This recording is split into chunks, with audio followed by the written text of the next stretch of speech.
Çok güzel hündür bir tort alınır. İndi size kesip içinde göstereceğim. Çok dadlı.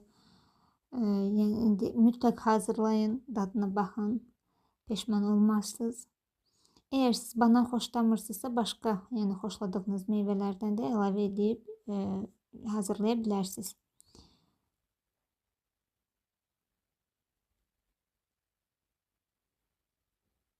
Çok dadlı alınır.